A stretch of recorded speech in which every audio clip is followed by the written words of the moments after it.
Neste segundo módulo, a palestra é sobre perspectivas, aplicação concreta da norma, posição do Tribunal de Justiça de São Paulo sobre o tema. Daí porque temos o desembargador Vinícius Antônio de Paula Salles e o juiz Alcides Leopoldo da Silva Júnior. O desembargador Vinícius Salles é coordenador da Diretoria de Execução de Precatórios do Tribunal de Justiça de São Paulo. Cursou mestrado em Direito Tributário, foi juiz durante longos anos da Vara de Fazenda Pública, com atuação sempre muito efetiva, tem trabalhos publicados, profere diversas palestras sobre temas relevantes de sua área de atuação, principalmente. O juiz Alcides Leopoldo apresentarei mais adiante, porque o primeiro palestrante será o desembargador Vinícius. Passo a palavra, portanto, ao desembargador Vinícius.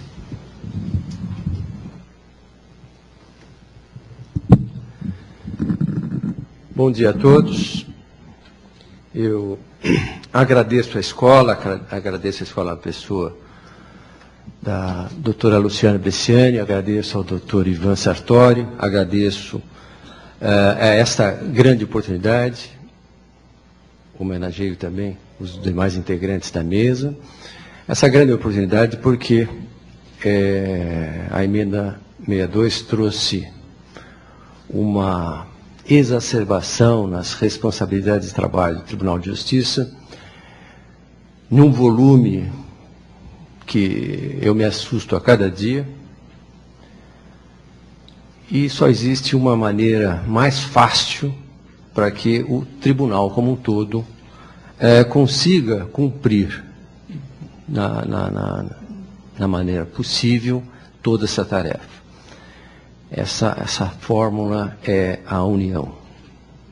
Eu sei que a unicidade no Tribunal de Justiça é sempre uma grande dificuldade, né? Todos concordamos em tese sobre alguma coisa, mas existe sempre um ponto de discórdia que enfraquece as posições maiores. Agora, com relação à questão dos precatórios, que é uma questão central em termos de judiciário, porque precatório nada mais representa, e obviamente esses pendentes, do que uma decisão judicial não cumprida. É isso que nós queremos? É isso que nós podemos fazer? Deixar que essa situação se eternize? Hoje eu estou contente porque eu estou falando, e acredito estar falando para os juízes do interior, e a eles que eu me dirijo agora, pedindo ajuda. Nós temos que dividir essa imensa tarefa e algumas coisas eu vou cobrar de todos os juízes do primeiro grau. E vou cobrar e eu peço para vocês que entendam dentro do contexto geral das coisas. Nós estamos agora no DEPRE nos reorganizando. Desde janeiro até agora agosto, nós ficamos tentando contratar um software que desse o apoio indispensável, que recebesse as informações que nós não dispomos, que procedesse à fórmula geral de cálculos e determinasse na outra ponta o pagamento que vai ser feito todo pelo Banco do Brasil, com toda uma instrução para os juízes de primeiro grau, para que eles expeçam a ordem de liberação do valor com toda a segurança. Este programa, nós conseguimos, em 6 meses, conseguimos fazer superar a necessidade de licitação, porque a licitação realmente demandaria um prazo muito superior a isso. Nós ficamos 6 meses para conseguir fazer um procedimento de liberação de licitação. Então, em que pese todas as portas do Tribunal de Justiça estarem abertas para os trabalhos do DEPRE, e nós temos carta branca, e isso realmente tem acontecido, o Judiciário é um poder imenso, paquidérmico, e tudo anda muito lentamente. Nós pedimos em janeiro cerca de 49 funcionários, já recebemos 9. Isso é agosto. Ou seja, nós estamos defasados. Vocês têm que imaginar o seguinte, o DEPRE fazia todas as operações, ou seja, ele recebia o ofício requisitório, e aqui eu só faço um alerta para a gente não confundir a terminologia. O ofício requisitório é aquele documento que sai da vara após a quantificação do valor e chega ao DEPRE.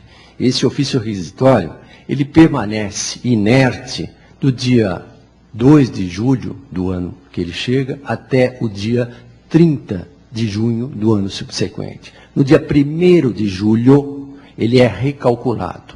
E aí opera-se a transformação jurídica de requisitório, ele se transforma em precatório. Então, a palavra requisitório é o que vem antes, precatório é aquela ordem do presidente, já com uma conta atualizada para 1º de julho.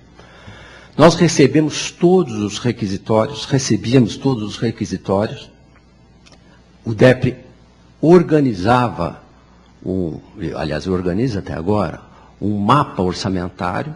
Esse mapa orçamentário acusa o valor integral que a unidade devedora tem com relação à justiça, no relação àquele ano.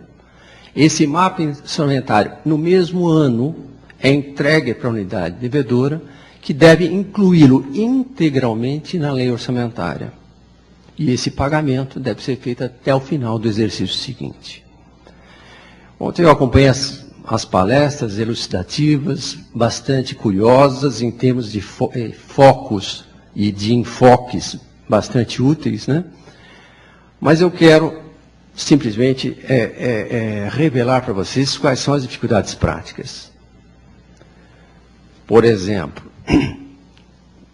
o DEPRE expede o MOC, ou seja, o mapa orçamentário, e este valor deve entrar na lei orçamentária. Quando nós cobramos pelo DEPRE, a entidade sobre a inclusão, eles nos mandam, sem qualquer tipo de indicação, a lei orçamentária. Por exemplo, a lei orçamentária do Estado de São Paulo tem por volta de 600 folhas, 600 laudas. Ela não indica precisamente o que é precatório e o que não é. São outras despesas e outras coisas. Essas rúbricas são genéricas. Nós perguntamos sobre isso e novas respostas genéricas são dadas. Para vocês perceberem a gravidade dessa situação, nós recorremos aos tribunais de contas. E os tribunais de contas nos informam, nós também, tribunais de contas, não sabemos se a verba está incluída na lei. Então, o controle é feito por presunção.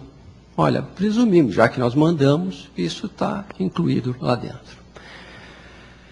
Então, nós fazíamos no DEPRE esse trabalho, entregávamos esse MOC, e a partir dali, o DEPRE não fazia mais nada. Era a municipalidade, era o Estado, era todas as unidades devedoras que faziam toda o levantamento e faziam o pagamento dos precatórios diretamente nos processos. Muito embora, a partir da emenda 30, tenha incumbido o presidente do tribunal de fazer esse trabalho, aqui nós, em São Paulo, nós deixamos a coisa continuar como vinha antes da emenda 30 e até agora.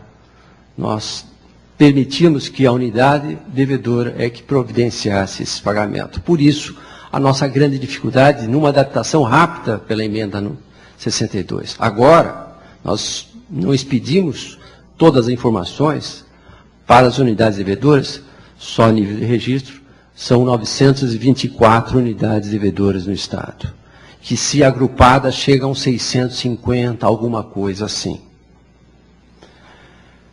Essas 650 e alguma coisa parecida com isso é que faziam os pagamentos. Agora, essas 650 deixam de fazer isso e passou tudo para o judiciário.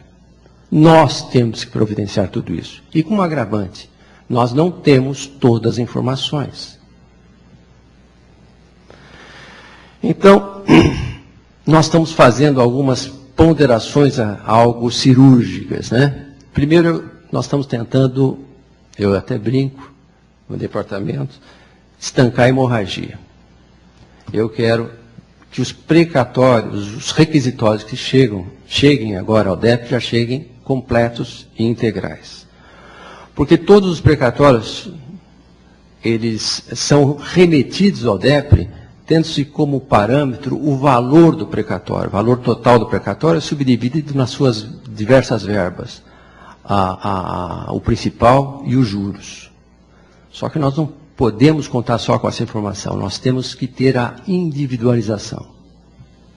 E hoje nós temos processos com 400, 500, 1.600 autores. Então, aquele valor único não me serve, não me presta. Nós temos que parar, e agora nós estamos com digitadores, fazendo isso no sábado, porque nós não temos como cumprir o que está chegando agora. Não estou falando do passado. O que está chegando agora, nós já estamos afogados com o novo. E é por isso que eu me dirijo ao juiz de primeiro grau, que eu vou dar uma péssima notícia, principalmente para a equipe do Dr. Fernando Bartolé, que nós vamos pedir para que vocês nos mandem o requisitório já com essa individualização.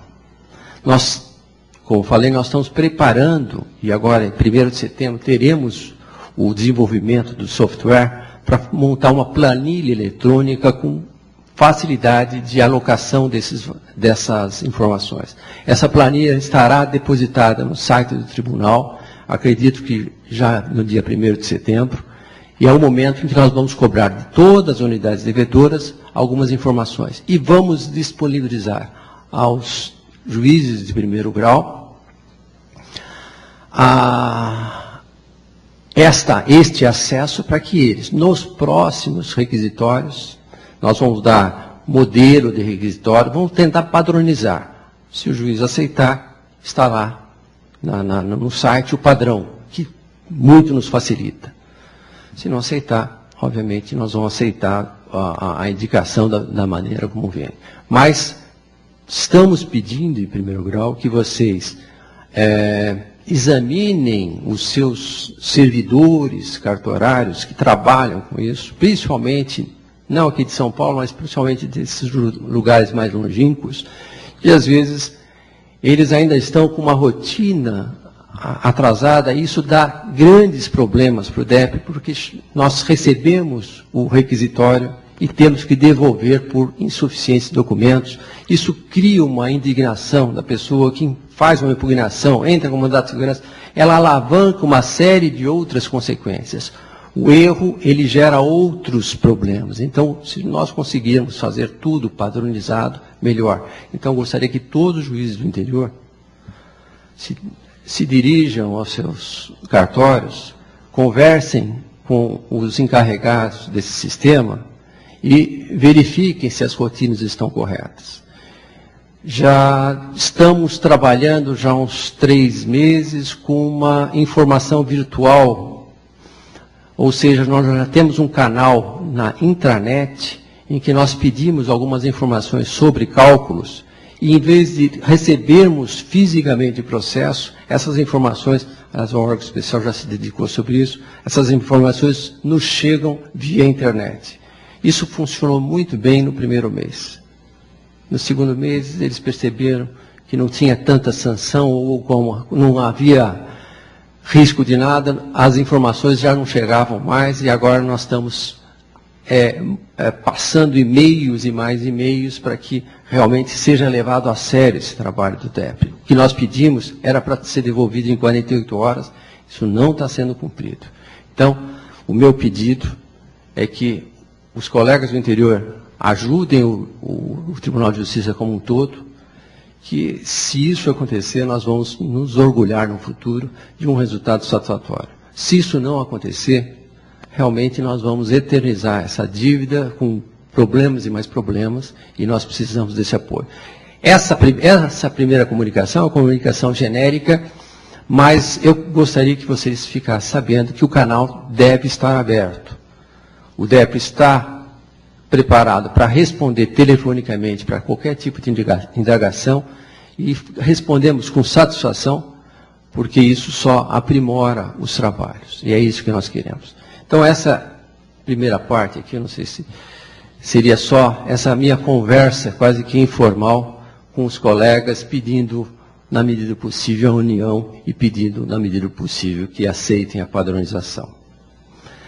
Agora vamos falar mais da questão jurídica. E eu fui, durante 13 anos, juiz de Vara de Fazenda Pública com o Dr. Vanderlei, eu dividia a corregedoria da contadoria de primeiro grau. Para meu espanto e surpresa agradável, na época eu editei uma ordem de serviço lá nas fazendas, número 1 de 98, e na época não foi nada aceita. Ninguém cumpria essa portaria, essa ordem de serviço. Agora eu sou obrigado a julgá-la, porque todas as partes usam dos padrões que lá estão lançados e dizem que é a grande sustentação em termos de padronização. E nós sabemos que temos de cálculo, é um grande problema. Mais um aviso para o juiz de primeiro grau. Nós também estamos tentando formular o cálculo das contas em um programa que vai ser disponibilizado na internet. Aí na internet, porque nós queremos atingir também os advogados, que às vezes são eles que fazem a memória de cálculo. Na minha concepção, a padronização disso era algo absolutamente fácil, porque nós precisamos só de um programa que receba o valor, a data que aquele valor vai ser atualizado, e eu simplesmente clico na tabela prática que deve ser utilizada. Quer seja a tabela do Tribunal de Justiça, que envolve a 11.960, quer seja a tabela dos precatórios, que já faz o ajuste entre o INPC até dia 9 de 12 e a TR depois disso, quer seja a tabela genérica normal, que hoje mais auxilia as contas do setor civil, né? Mas também, às vezes, ela pode ser um instrumento útil. Nós temos as 3 tabelas publicadas rotineiramente que nós podemos assentar nas contas. Nós temos aí todas as previsões possíveis sobre juros. Juros desde o fato, juros desde a citação, juros desde o trânsito julgado, pouco importa, juros de 0,5%, juros de 1% do CTN, juros da TR, agora, mesclado na TR, esse embrólio todo que foi feito. Nós temos tudo, era só clicar e nós teríamos um cálculo. Na minha concepção, não técnico, era só eles permitirem esse acesso, eu teria uma conta montada. O primeiro estudo que nós fizemos, nós chegamos à bagatela de 56 modos diferentes de fazer os cálculos. Eu fiquei algo desanimado, mas não desanimarei. Nós chegaremos a uma única tabela, a único formato que será disponibilizado. Ao juiz do interior, e aqui nós temos a OAB, que pode até confirmar, não é uma indelicadeza com a OAB, mas sempre que a comarca tiver algum funcionário que possa fazer as contas, incumba-o disso depois do nosso modelo. É mais fácil. Existe menos resistência das entidades fazendárias. O advogado, acredito até que vai agradecer, porque a memória de cálculo que vem montada por uma parte tem sempre aquela aparência de parcial. Isso recebe todas o afluxo do inconformismo que é gerado em embargos e recursos. Então, podendo fazer pelos nossos meios internos, é melhor, embora, obviamente, que foi uma tentativa do Código de Processo, quando pensaram nessa memória de cálculo. Nós estávamos na fazenda, né, doutor Vanderlei? Foi tentativa de desonerar o judiciário, só que o resultado prático não é dos mais positivos. Seria bom o judiciário, tendo esse trabalho, fazer internamente. Voltando à questão genérica, só também para saber com quem nós estamos lidando em termos de gestor público, que eu sempre falo que o gestor público ele só tem um único interesse, é realizar obras de visibilidade eleitoreira. Qualquer outra coisa que fuja disso, ele vai tentar evitar. E precatório não é nenhuma bancada que se vê lançada em eleições. Ninguém assume uma posição para dizer, eu sou candidato e eu me comprometo a acabar com os precatórios. Não, isso são aquelas bandeiras normais da saúde, da educação, muito boas, muito perfeitas, mas é tudo aquilo que tem visibilidade, que gere bônus eleitoral. Então, precatórios, não precisamos ficar pensando muito, isso nunca vai ser o interesse do gestor público. O gestor público só vai se conduzir nesse sentido se houver coerção efetiva, se houver sanção efetiva, se a norma se materializar como norma jurídica. E nós sabemos que não existe norma que seja só comando. Norma é um comando impulsionado por uma sanção efetiva. Então, quando nós falamos do caos dos precatórios, o caos está justamente na sanção, na inoperância das sanções. Nós tivemos a sanção durante muito tempo de intervenção e sanção do sequestro por preterição. A intervenção ontem foi bastante, de maneira bastante clara, destacada aqui. Ela foi rompida pelo próprio judiciário, que chegou a entender que o ato interventivo tinha um sentido de ato discricionário, ou seja, impulsionado pela conveniência e oportunidade, ou seja, com um campo de liberdade absolutamente incompatível com o sentido de ordem judicial. Então, o que aconteceu? Ele perdeu os seus efeitos, os seus encantos e a sua eficácia. O sequestro por preterição. E aí eu tinha, na 9ª Vara da Fazenda Pública, um procedimento que eu adotei durante quase um ano, depois que eu deixei meus funcionários absolutamente cansados de tanto repetir aquilo, eu abandonei pela ineficácia da medida. Eu mandava certificar no processo o pagamento que era feito, que era depositado para o pagamento do processo. Pedia para o cartório certificar se aquele pagamento era integral. Na época, todos eram parciais. Todos. Então, ele certificava, esse pagamento foi insuficiente. Muito bem. Certifica-se a notícia de um pagamento subsequente. Vinha. Certificamos não fé que realmente as ordens tais subsequentes foram pagas. Vai falar, diga ao autor se tem algum requerimento a nível de sequestro, porque, ao que me parece, houve uma inversão. Não foi liquidado integralmente esse precatório e houve o início do pagamento dos subsequentes. Eu fiz isso mais de 3.000 vezes durante um ano. Nenhuma vingou. Então, obviamente que nós não podemos esperar muito mais, né? Eu faço esse alerta porque o meu otimismo possível, vamos dizer assim, é justamente nas sanções que nós temos na emenda 62. Sanções que vão ser bem estudadas, eu gostaria de verificar alguns detalhamentos sobre ela, espero que o órgão especial se debruce sobre esse tema com bastante foco na finalidade que elas representam, porque hoje nós temos 2 tipos de sanções, as sanções do regime ordinário normal, que são basicamente as mesmas do passado.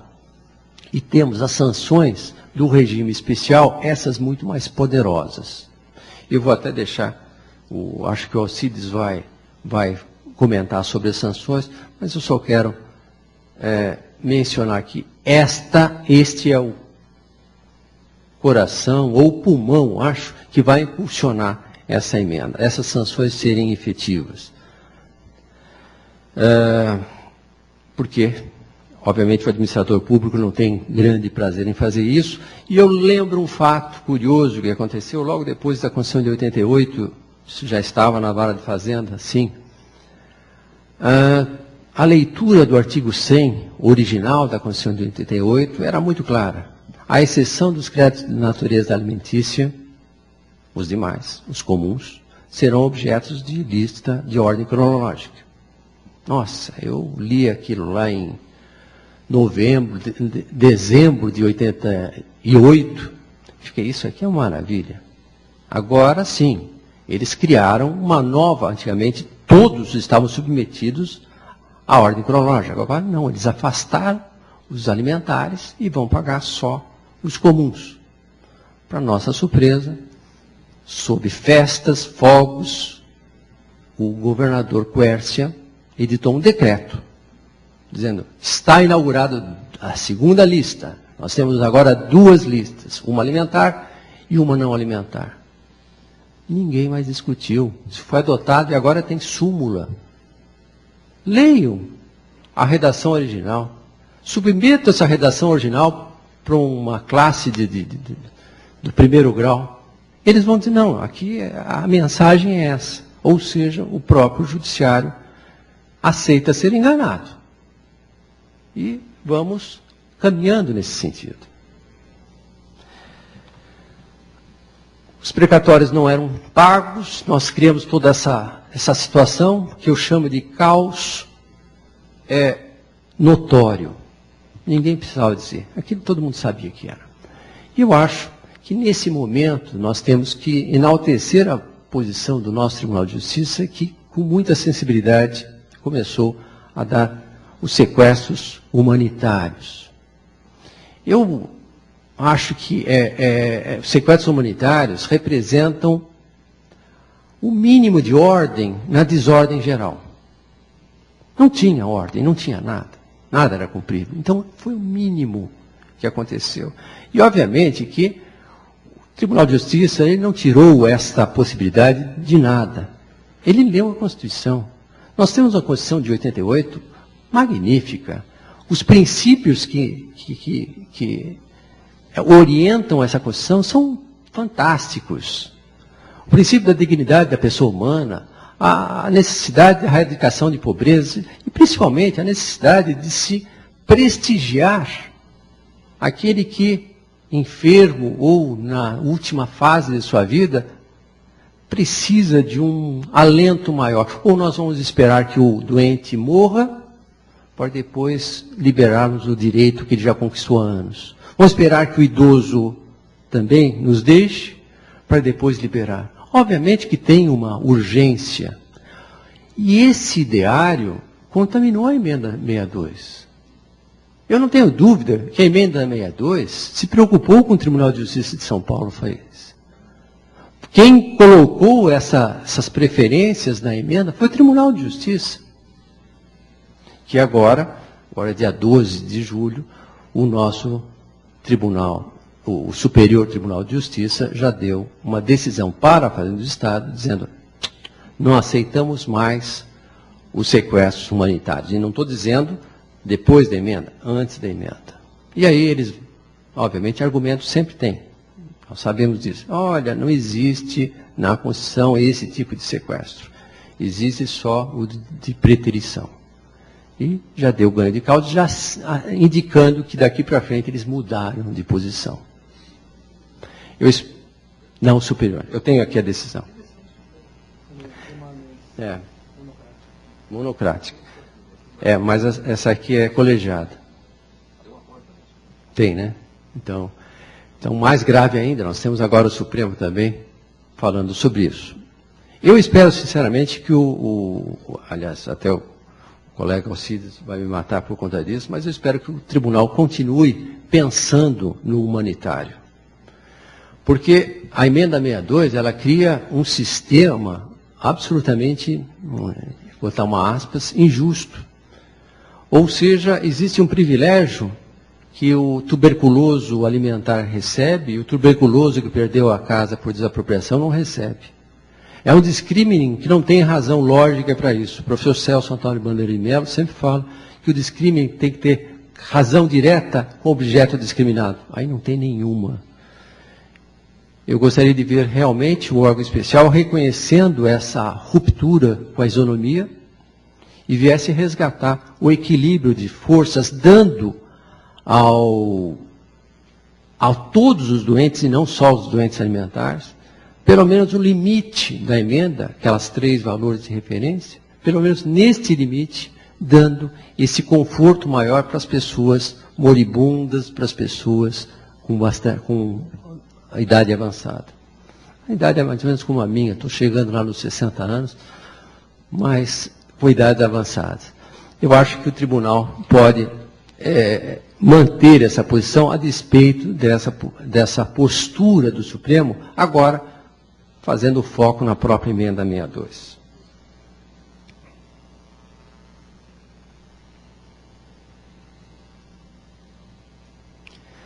Só quero lembrar, isso já foi destacado pelo desembargador Ivan Sartori, a questão dos humanitários, embora tenhamos que aplaudir, eles criaram algumas distorções bastante grandes, porque foram em volumes muito expressivos. Eu cito o caso, por exemplo, de Guarujá. O valor dos sequestros humanitários ultrapassou em muito o valor orçamentário anual.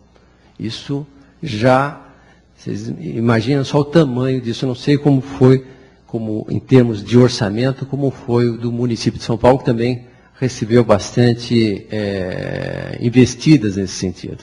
Mas se o Tribunal de Justiça começar a conceder essa liberação nos limites da emenda 62, não haverá esse risco. Estaria mais equilibrado, estaria estaria ajustado aos padrões da própria emenda e da igualdade.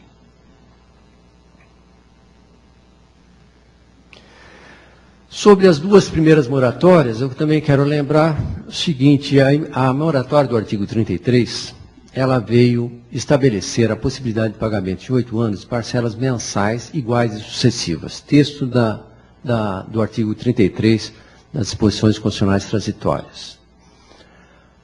O Supremo entendeu, de maneira pacífica, que os valores seriam corrigidos e com os juros até o momento do início da moratória, e a partir dali eles receberiam só o agregado, se a gente puder falar assim, da correção monetária, porque as parcelas seriam iguais. A correção monetária não efetivamente agrega nenhum valor, ela estabiliza a expressão econômica do montante. Então, a correção monetária incidiria e afastaríamos aí, portanto, os juros. Na minha leitura, a coisa julgada, o trânsito julgado, a decisão exequenda é una. Se ela reflete um valor pecuniário, é o valor pecuniário como um todo, é o principal e seus acessórios. Na medida em que o Supremo falou, vão tirar os juros, ele estaria tirando parte da própria decisão exequenda. E a pergunta que fica, a interpretação do Supremo, embora seja digno de todo respeito, é correto do ponto de vista doutrinário, científico? No meu entender, sim. Porque nós temos que entender que o artigo 83 veio no corpo da Constituição de 88. E a Constituição tudo pode, a Constituição original. É ela que inaugura, é ela que dá competência para a formação de toda a legislação subsequente. É ela que recebe a legislação antecedente. Então ela pode, efetivamente, alterar os padrões normativos até das normas individuais que são as decisões judiciais. Acho que o entendimento supremo foi absolutamente correto. E agora nós pulamos para a emenda 78 dos 10 anos. Esta não. Aliás, a emenda número 30 do artigo 78. Esta não. Essa veio sob a forma de emenda, não era a Constituição. E emenda constitucional é mais ou menos como um transplante de órgão, né? Aquele órgão transplantado tem que ter absoluta compatibilidade com o corpo. Senão, um ou outro vão falecer. Eles não vivem, não coexistem se forem incompatíveis. E quando chegou a emenda número 30, em 2000, na Constituição, nós tínhamos lá, no artigo 5º, como princípio fundamental o respeito ao direito adquirido, ao ato jurídico perfeito e, principalmente, à coisa julgada. Artigo 5º, que não estabelecia e não estabelece até hoje qualquer limitação à coisa julgada. A coisa julgada é de ser garantida, é de ser assegurada. Em qual extensão? Total. Então, em princípio, o artigo 78 não poderia suprimir os juros. Mais ainda, leiam a redação do próprio artigo 78. Embora ele fale em parcelas anuais, mensais e sucessivas, ele põe pelo valor real acrescido de juros legais. Mas o ministro Aires Brito julgou nesse sentido. Olha, isso aqui é uma emenda constitucional, ela exige os valores dos juros reais e isso deve ser afastado. Numa outra decisão, o ministro Peluso já entendeu de maneira diferente e agora o Superior Tribunal de Justiça tem entendido também de maneira a afastar os juros. O órgão especial também tem se pronunciado nesse sentido, só que o órgão especial não chega a uma minúcia de detalhe que o superior já fez, que o superior fala não incide juros sobre os valores pagos. Isso faz uma diferença. Na prática é uma diferença muito grande. Por exemplo, a Prefeitura de São Paulo, se não me engano, dos décimos ela pagou 3. Eu posso tirar os juros dos outros 7 parcelas que ela sequer pagou? Pelo superior, posso. Pelo órgão especial, não pode. Se bem que o órgão especial não chega nesta discussão. Ele simplesmente fala genericamente de juros. É como a questão da súmula vinculante 17, que todos os precedentes dela falam na expulsão dos juros nos 18 meses, sem falar nada. Mas a redação do ministro Peluso, na súmula 17, fala não incidirão juros dos valores pagos. Usa a mesma expressão. E nós estamos seguindo rigorosamente esta expressão.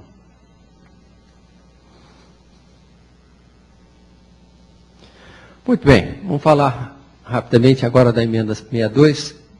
O doutor Ivan Sartori já sublinhou, e aqui eu tenho um pequeno aspecto de alguma relevância. Nós temos 2 sistemas, o sistema de pagamento anual e o sistema de pagamento mensal. Antecedendo um pouquinho, nós entendemos que a submissão ao regime especial ela é automática. Conseguimos convencer de alguma maneira nessa parte também o CNJ, que também colocou na sua resolução que é automático. Foi uma discussão que eu estive presente em Brasília para que isso fosse dessa forma, sem qualquer tipo de opção, porque nesta parte a emenda não reclama por uma opção da unidade devedora. E me parece que existindo mora, pouca ou muita, a submissão a esse regime é automática. Aliás, nós temos até uma situação curiosa do município de Jundiaí, que é inversa. Eles não têm mora. Louve-se, Jundiaí. Não tem mora e pediram o engajamento no regime especial, eventualmente querendo que pagar os 3 ou 4 precatórios do ano subsequente em 15 anos. Não tem nenhum sentido, isso afronta até o princípio da própria emenda, porque a emenda eu tenho que ler o seguinte, essa emenda 62 é uma moratória, não uma permatória, né? É para liquidar. Então, esse vetor está impregnando cada um dos dispositivos desta emenda. Nós não podemos pensar diferente. E aceitar o reverso é você quebrar toda uma tentativa, bem ou mal, mas está aí colocada. Nós aprendemos nas faculdades que nós devemos muita atenção para a interpretação sistemática, para a interpretação teleológico-finalística. Então, todas voltadas para o contexto. Então, às vezes o texto tem que ser lido em atenção ao contexto. O texto, a literalidade, pode nos conduzir a alguns erros, a alguns descaminhos. Vamos respeitar o contexto. O contexto é A emenda é para liquidar integralmente. O regime, nós temos esses dois regimes, o anual e o mensal. Aqui em São Paulo, 117 municípios optaram pelo mensal, os maiores. Os que têm maior volume de dívida. Nós não nos preocupamos com o regime anual. Regime anual, ele vem mais ou menos redondo, mais ou menos montado dentro de uma coerência. Só lembro para vocês, o regime ordinário passado e presente também, que ele continua, por exemplo, Jundiaí tem que fazer isso, é um regime amarrado em termos de conteúdo orçamentário. O valor total do débito era incluído no mapa orçamentário, que era levado à lei orçamentária e o pagamento no final do exercício seguinte. Que pagamento? Integral. Ou seja, a vinculação orçamentária, o princípio orçamentário era feito com absoluto rigor, ou pelo menos em termos abstratos, era com absoluto rigor. O novo sistema, aparentemente, não mantém isso. E eu digo só aparentemente. A primeira ideia é que aparentemente não mantenha isso. Se vocês forem observar no regime anual, o que é necessário fazer? É necessário quantificar toda a dívida até o último exercício e dividi-la pelo número de anos da opção. Porque a unidade devedora tem a opção de escolher 15 anos para pagar, 14, 13, 12, 10, 1 ano. Ela vai optar pelo número de anos. Fazendo essa opção, esta informação entra nos nossos cálculos. Total da dívida dividido por esse valor.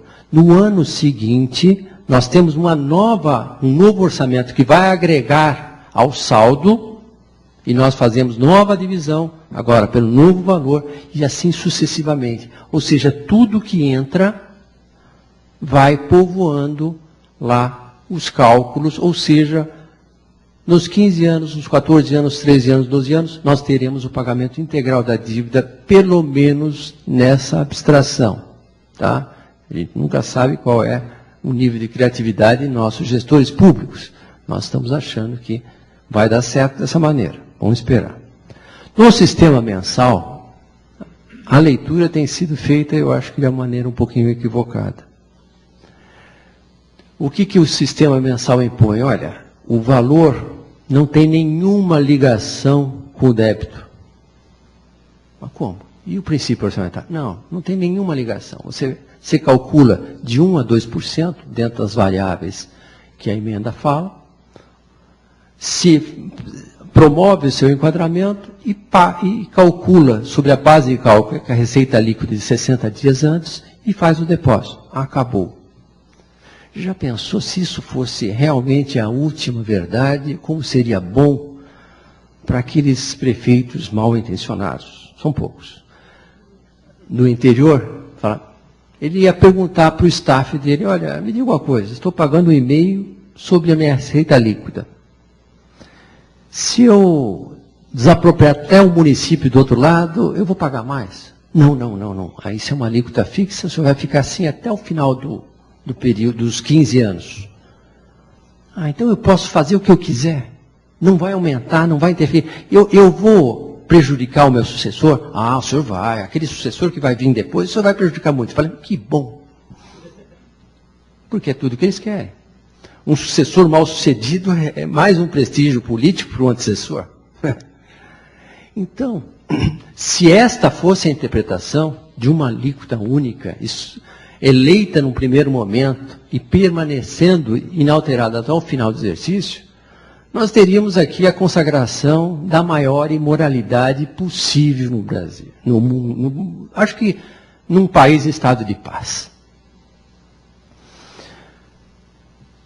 E aí, o que adiantou elegermos moralidade como um padrão constitucional? Eles estudam nas faculdades e acabou. Não. Moralidade está aqui, é princípio. Vamos lembrar a palavra, a expressão do professor Celso Antônio de Bandeira de Mello também nessa parte, que fala, olha, é muito mais grave afrontar um princípio do que uma regra. Claro. Claro que é mais grave. Mas isso tem um sentido prático que nós geralmente não fazemos. Nós damos sim a autoridade para a regra e desprezamos a sistematização, desprezamos os princípios. É agora o momento de falar, não, moralidade está aqui na emenda. E eu vou cobrar essa moralidade. Então, quando nós estamos falando do regime mensal, e nós fazemos um enquadramento, por exemplo, como o município de São Paulo. Estou aqui sacrificando o município de São Paulo, que tem uma representante que é muito gentil, eu sei que ela não se importaria dessa referência. O município de São Paulo se enquadrou com uma alíquota de 1,5%. Só que a Constituição, ela não fala a alíquota será de 1,5%. Ela fala alíquota mínima. Está no texto. É mínima. Não pode ser menor do que essa. Pode ser maior? Pode. Claro que pode. Eu tenho que pagar a dívida. Se esse valor não se mostrar eficiente, eu tenho que aumentar. Tenho que gerar um valor maior. Claro que depois nós vamos ter uns outros problemas. O princípio da reserva do possível, que o Tribunal de Contas do Estado de São Paulo tanto proclama, vai ser invocado a cada momento, cada percentual. Mas eu quero lembrar que, já falei até com o desembargador Ivan Sartori, que nós temos boas notícias no front. Um dos municípios que carrega uma grande dívida, que Santo André, já está pagando acima do limite. Entendeu que o limite não é o limite único, é um limite mínimo, está escrito. E esse é o grande desafio da gestão, porque nós não vamos fazer só um controle da dívida, nós vamos fazer a gestão da dívida compartilhada com o devedor. O devedor está pensando que o tribunal vai fazer tudo. Não, nós vamos fiscalizar a gestão e fazer uma gestão paralela nos municípios. Não vamos fazer nós tudo, absolutamente tudo. Tá? Então, nós temos que, inclusive, deverá sair daqui uns 2 dias, não, hoje semana que vem, mais um comunicado nosso, dizendo que todas as alíquotas até agora utilizadas no regime mensal são provisórias. Serão definitivas só no momento em que houver a prova da eficiência. O município de São Paulo está pagando por volta de 28 milhões por mês. O ano passado, dividindo o valor orçamentário por 12, dava mais de 100 milhões por mês. Então, eles estão cumprindo a Constituição? No mínimo. Mas estão cumprindo com a eficiência? Não. Santo André está na mesma situação, embora já esteja usando a alíquota de 2%. Osasco está na mesma situação. E eles fizeram alguma coisa que nós estamos muito preocupados. Já falamos sobre isso, que é, no momento em que saiu a emenda, dia 9/12, e eles tinham que fazer o pagamento ao menos, do 9º do 78, em dezembro também de 2009, eles pularam. Osasco pulou, o município de São Paulo pulou.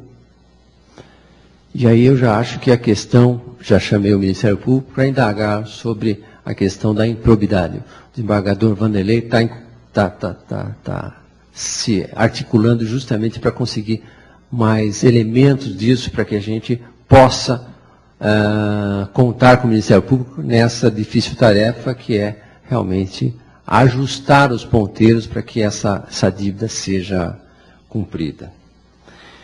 Eu teria uma série de ponderações a fazer, de tópicos a falar, mas realmente o tempo é escasso e a paciência de vocês também já deve ter se esgotado.